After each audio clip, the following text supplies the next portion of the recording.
Hello everybody, this is Collar and I'm with Rise, and we are staring into the dreamy eyes of Bisu, a player who won the last MSL and was knocked out of this MSL. That is right, of course. Bisu is no longer with us in this MSL. It is painful, and it must be painful for him to watch any of these episodes thinking that, he should be still in the contest that he has his face on for the promo, but I'm sure once he enters the round of 16, they'll replace it with the pictures of the players who are in it or something like that, because obviously Bisu, I don't think they're going to keep Bisu's face up there that long. Anyway, let's go on to this match here. This is Much versus by.Hero, the second match of this group of the round of 32.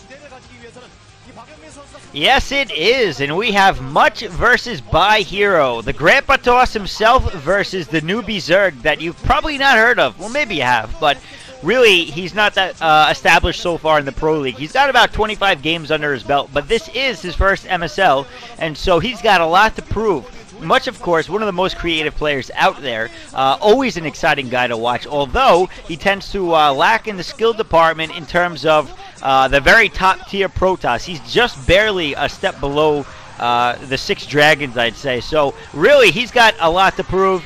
The Zerg player, by.Hero's got a lot to prove, so we're definitely in for a great game. Also, I'd like to mention that they are playing on Carthage, which is a brand new map. We have no statistics for it yet, so I can't tell you anything about it in terms of who it's really favored to, except for the fact that me and Collar have our own opinions on it. Collar, what do you think? Well, looking at this map, this is a 2-player map that reminds me a lot of, like I said before, Longinus with 2 players at the upper left and lower right. There's a lot of up and down hills, and there's expansions with 2 entrances to them, instead of 1 on Longinus. I think this will actually probably favor Zerg. I think the multiple different pathways on the map certainly benefit Zerg. They can get an easy flank around the Protoss force and attempt to surround. And I think it's hard to go for a fast expand, although it looks like Much is going to go for it anyway. It does not look like an easy map to necessarily go for a fast expand on. There is another third path through the middle of the map, which is blocked by 3 Xel'Naga temples. So if you destroy them, you can access an even quicker, easy, straight path through the middle. Otherwise, you have to go around, as we see the probe from Much going right now. So, this being a 2-player map, we could be seeing more cheese in the future from Protoss, of course, as the race where it's most easy to do proxies. But of course, this game, it looks like we're going to see a standard Forge first expansion here from Much.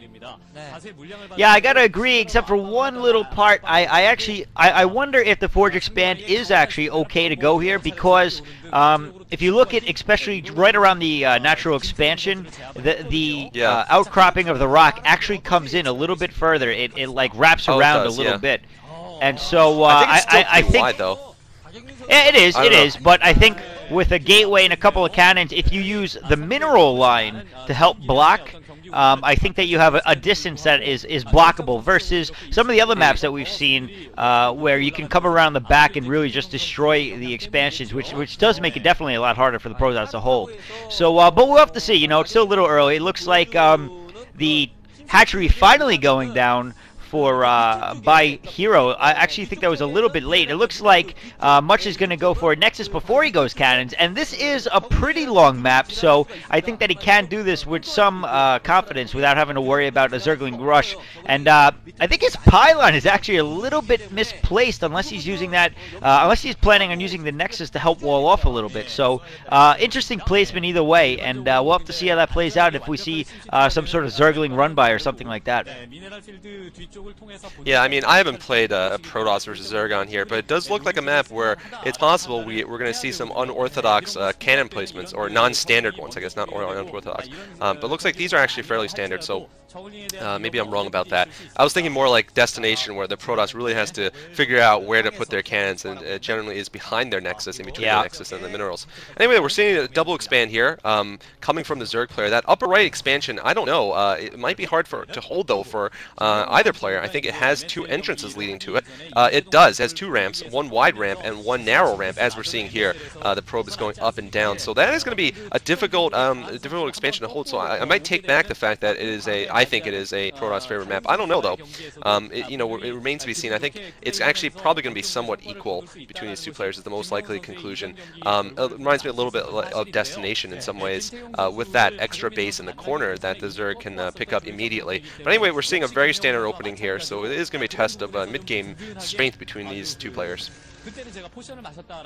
Yeah, I'm not really sure what by.Hero's planning to go at this point. I don't see there's the lair. All right, so now he's getting the lair down. So I guess we may see another variation of that 5-hatch build, or not even a variation. Well, yeah, oh, yeah, there's a lot of variations of it. So it looks like we are going to see that 5-hatch build that is so popular against Protoss these days and fairly successful. Yep. Whereas Much is probably going to go for a Corsair right off the bat, and we'll have to see what he decides to go from there. Not much else to say about it right now. Otherwise, both these players are macroing up, and that generally leaves a little bit of a lull in the action. So unfortunately for us, we have to try to fill in with some filler. Well, I'll try to give some filler about these players. Much, the Grandpa Toss, has actually not been doing very well this season. He's, I think, 4-6 or something like that in the in the pro leagues. So not exactly, living up to his past reputation, where of course he was the guy who destroyed by.Hero's soul with a pylon heart. Much is actually weakest against Zerg. Also, he's only 44% against Zerg, whereas we're seeing about a 50-50 record here from by.Hero. So we'll see if that comes into play. I mean, Much did beat July in one spectacular game. I don't know if you remember that from last season, where he went for like a proxy forge and cannon behind July's main base on Medusa. That was really interesting to watch, but it didn't work out for him. He actually lost in that group overall. Anyway, though, here comes a Zealot from Much going into the upper right. He's going to try to do some harassment, and the Zerglings are mostly going to take care of it really soon. I also think we should mention that the Pro League is now in a winners format right now for at least a few months. It means that it's an all-kill format. If you win the first game, you continue playing until you lose, and it's a best of 7 for every matchup. So I think this is going to really be interesting especially for teams with very, very good players, and not like one very, very good player and a couple mediocre players, kind of like KTF with Flash. I think it'll be good for them, but we'll see what happens there. Actually, it was good for them, and you have to watch that game to find out. That whole series, I'm not going to say they won, but it did work out a little bit for them at the beginning, or towards the middle anyway. So because really you can throw a couple of players out and then throw one of your better players in, and they can kind of play cleanup. So it is nice in that respect, where other players can get a chance to play, and then let the pros, the real pros, to lean on. They're all pros, but the top tier pros, they can lean on them after that. So it looks like we are going to see those 5 hatcheries, by the way, and a Sunken going down at that expansion, which is I guess typical. It looks like we're going to see well, not quite Sair DT, as he's not pumping Corsairs, but we are going to see a tech directly to Templar, so we'll probably see some high Templar, some Storm action going on. A DT or two could be very useful as well, especially with the fact that that third expansion is so far away, and if the other player were to make the mistake to not have Overlords there, which apparently he does have Overlords, he would be in a lot of trouble. Although it looks like Much might be able to take out a couple of those Overlords with his Corsair, considering there are no Scourge around, and there is the DT, so it looks like Much was thinking exactly along those lines, and we'll have to see if he's successful with that. Although that Corsair is getting chased off right away, it looks like he's scouting for some openings in the defenses of by.Hero, and right now I don't think he's actually able to find any, as he's about to lose that Corsair, although microing it pretty well with the 45-degree turns that you have to make to try to confuse the Scourge a little bit and try to draw them all the way back to the cannons, where he will be able to protect his Corsair. And looks like he is probably going to start pumping out that 12 Zealot control group that we tend to see with the Speed Zealots. And that DT is not going to be able to do anything, although he may get a couple of free kills on those Zerglings. No, the Zerglings actually run away before he's able to do that. And now it looks like he is going to start going to the High Templar tech, so he can start working on Storm, as we still wait and find out what exactly by.Hero is going to go, although I think it's going to be a combination of Speedling Hydra at this point, unless you see anything different, Colorado. Oh, interesting. I mean, it is a lot of Zerglings, which is not totally typical, actually. And, you know, Savior actually used that very well against Bisu, but I think it was a slightly earlier mass Zerglings at that point. Notice that by.Hero's also gone for a very early Overlord speed there, just expecting this switch to DTs. And he's got Lurkers, actually, so it's a Lurker, Ling, which is actually a really good combination. It's a good timing attack when the Protoss does not have Observers just yet. And, you know, we could be seeing this use the devastating effect, but no! Looks like the Archons catch up. It looks like much is going to be forced back to his base, but, you know, right now I don't think by.Hero can really advance either. Much, of course, cannot advance because of the Lurkers. But no, he's going to go anyway to the upper right. Never mind. Yeah, I think that's a pretty good idea. He did manage to get past the Lurkers, so as soon as he's past them, he's got a pretty good chance, especially with those two Archons, of doing a lot of damage to that third. It looks like he's actually going to turn back, though, as he probably knows that by.Hero is going to be able to intercept him and set up a lot of defenses there. By the time he's able to get there, no, it looks like he's trying to take a slightly different path, although by.Hero running by all of his units right by the little group of Much, and Much certainly prepared back at home with a lot of Zealots, but he's got the robotics facility going up as well and trying to set up another expansion, but having a little bit of difficulty as those Zerglings try to take down that pylon. I don't know why they care so much, but it looks like they're going to get it. And so managing to take out one pylon at the cost of a control group of Zerglings, not necessarily the best use of Zergling investment that I've seen in my lifetime, but I guess effective if what you're looking to do is take out pylons on a regular basis. And we are going to see more Lurkers coming out and a drop. So we're going to start seeing some Lurker drop at probably the back of the natural expansion. And I don't know how much room is actually behind there. It looks like there is enough room to squeeze a couple of Lurkers back there. Although with the High Templar that he has out hanging around the Nexus that you see right there, he's probably going to be able to take care of this very quickly. He also has a cannon back there that has pretty good positioning to deal with any sort of attack that really those Lurkers can do. Yeah, I think this is going to be interesting. It's just a singular drop here, so it's just a harassment drop, not a doom drop of any sorts. And there is the Observer out. I think, by the way, the reason why he tried to kill the pylon is to prevent the cannons from going up, because he was thinking maybe he could get more Lurkers down there before the Observers came, and they could continue to delay that that extra base there at the lower right. But regardless, we're actually at the lower left, rather.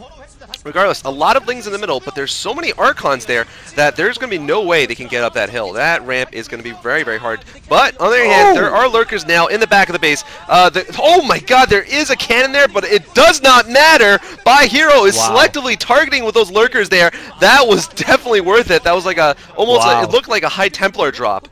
It reminded me of like a High Templar drop, like a Storm drop, instead with two Lurkers, though. And there's a Grandpa Toss.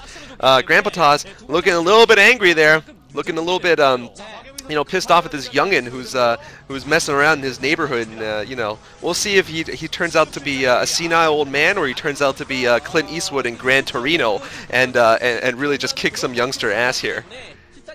Interesting fact about Much, he was actually considered for one of the roles in Grumpy Old Men, but they wanted to keep it an all-American film, so they didn't invite him, and he was too busy playing pro games, so they said, sorry, we'll have to consider you for Grumpy Old Men 3, and I'm sure we'll be seeing him there, and they'll probably just show his face continually after getting Lurker dropped on his natural. It looks like he is going to be able to deal with this with no problem at all. He's setting up another cannon back there to defend against this again, which might be incoming again. It looks like another Overlord is making its way over in that direction. I don't even think it matters that there are two cannons there. I think that he'd be able to get the same exact amount of probes, assuming that Much doesn't have quick enough reaction time. Good Storm, though, taking out a lot of Lings in transit, running who knows where. And really, I think these ramps right now are actually playing to Much's advantage. With the exception of the Lurkers, he was doing a really good job of holding at his expansion, his second expansion at the mid-right, and it looks like he is actually using that to his advantage, pushing in as well. I mean, he was basically able to storm a whole bunch of Lings that had to run up the ramp. So, I mean, so far we've been seeing a good job. And oh, there's the Overlord moving into the main base this time. Looks like he's just scouting around. It looks like he's probably going to lose that. And oh, here we finally see the first time we've seen it. One of the Zelnaga temples, the neutral building's going to go down, and looks like Scourge is trying to take out some Corsairs, not successful, and big attack from, not really that big of an attack, but a lot of Lings going in the front door, taking out a couple of the cannons, and we'll have to see if by.Hero has enough forces to send some more that direction, and much pulling off for a second from the neutral temples, but going right back at it. A lot of action happening at this point, and Ultraless Den down, so we may be seeing some Ultras popping out in the very near future. Yeah, I mean, this Zergling-only strategy is very interesting, but it's not going to last very long if much breaks through that large Archon Zealot force. However, though, both are going at each other's throats. Only Dragoons left inside the main base of Much, and no, that is a horrible, horrible unit composition. Dragoons get eaten by Cracklings, and no, more Dragoons are going to have to come back. Much is going to have to come back to his base to defend, but it might be too late. Cracklings are going to take down that Nexus. Nexus is going to go down. Oh, wow. So Much trying to take out the middle there. Grandpa Toss caught a little bit senile there, and by.Hero's taking the big, big advantage in this game. Look at this kid. He looks like he is 12 years old, literally. Grandpa Toss could be his grandfather, not only his father. But looks like another drop coming from by.Hero. Really interesting strategy. Notice that there hasn't been a single Hydralisk in this game. You know, we've been seeing a lot of mid-game Zergs, you know, lair-level Zergs, and no! What is Much doing? He's letting him get in there again! It's going to take down the Forge. It's going to take down all the upgrades. Oh, and those, by the way, the Zerglings are very well upgraded. I think they're 1-1 right now, moving on to 2-2, and it's only +2 attack for the whatchamacallit, for the Protoss ground units, I believe. And wow, he's actually selectively targeting more tech buildings. He's just streaming those Zerglings in, and without a door, Much is not going to be able to handle this. Without a block with cannons behind it, Much is going to go down when the Ultralisks come in. So very interesting play here from the Zerg player, not going for what we see normally, which is the Hydralisks in the mid-game, sort of the lair level fight, but going straight for the end game, and it certainly seems to have worked out so far. Wow, look at this, man. He is all over the place with this harassment. He is constantly keeping Much on his toes. Much doesn't even know how to react to this. He's got nothing to deal with it. Wow. And at the same time, he's sending in just an Overlord here and there to really throw off the entire production of Much. Much has to focus on that small group of Cracklings that get dropped, because we know how dangerous Cracklings can be. And man, look at the amount of Ultras right there. That is a lot of Ultras. And I'm not sure what their upgrades are. Hopefully they'll click on one of them so I can tell you. But it looks like they're actually going down pretty quickly to all of these storms. So Much actually doing a great job with these storms, and those Ultras may go down, although there are more Cracklings. However, there are 3 Archons still there to deal with these Cracklings, but it looks like, nope, only 2 Archons. One goes down to 1 Archon. That Archon's going to go down in very short order, but no, it looks like Much is going to be forced back. And oh man, more Cracklings dropping the main base of Much, and Much is going to lose all those pros. He lost all those cannons. He's going to lose his Templar Archives, and then his Nexus most likely. All those tech buildings going down, and there's nothing Much can do at this point. He's about to lose his Stargate, and there are too many Cracklings. Oh my god, they take out the Stargate too, and just look at the damage that those Cracklings are doing. Much has no response to this. I love this play by what is his name? by.Hero. So great job all around, man. Action-packed. Yeah, action-packed. Yeah. Absolutely action-packed game here. We might even be seeing a switch to Mutalisks from by.Hero at some point, because obviously Much has no anti-air. Actually, no, that wouldn't make any sense, because there's Archons. But still, I mean, we could be seeing a switch to anything. He took down that Stargate. Much was basically relying on that one expansion we see there on the right side. I got it confused with lower left. I don't know why I said the lower left before. New map, of course. And now here comes the Ultra Link combination at the end. 4-2 upgrades for those Ultras. That is very, very hard for Much to deal with. And it looks like this is going to be pretty much it here. by.Hero still unable to kill all the Zealots, but I think with the units he's streaming in, yeah, I think finally this army of Much is gonna, nope, it's gonna stay alive for a little bit longer. It doesn't matter though, it has almost no strength at all, and obviously Much is hurting badly economically, and you know, I expect by.Hero to pull this away. I think maybe if he gets one more expansion, he'll be able to seal this game. It looks like, just as I say that, he's setting up at the left side there. Much still desperately trying to harass here, but notice, I mean, this entire game, Much has been unable to harass, and instead, by.Hero has been the one doing the harassments with the Zergling drops and with the Lurker drops. So it's definitely a change of pace from what usually happens when you have a relatively clumsy Hydralisk army of the Zergs versus the Storm drops and the DT drops of the Protoss. Can you tell me how the hell an Ultralisk comes out of an egg that the size of an egg? I mean, all of a sudden you see this little egg come out of a giant Ultralisk pop out, and it looks like by.Hero is going to clean up the rest of Much's forces, and I can only imagine that Much is about to GG at this point. The only thing that he has going in his favor is the fact that there are not enough Scourges to deal with the few Corsairs that he has, but really that doesn't mean anything at this point. Pretty much going to be cleaned up by.Hero, and he's going to lose everything at his natural expansion, and I don't think Much has anything that he can do at this point. Oof. GG coming from Much. And not only does he lose this game, he's going to have to face Up Magic in the 4th game, the loser's game. And you got to remember, in the OSL, Up Magic 2-0'd him to move on and to kick Much out. You know, so Up Magic definitely has Much's number, it seems. Of course, the OSL maps are slightly different. They have that that map, Tears of the Moon, which is a little bit hard to play for a Protoss against Terran. Actually, just very hard. It's very Terran favored.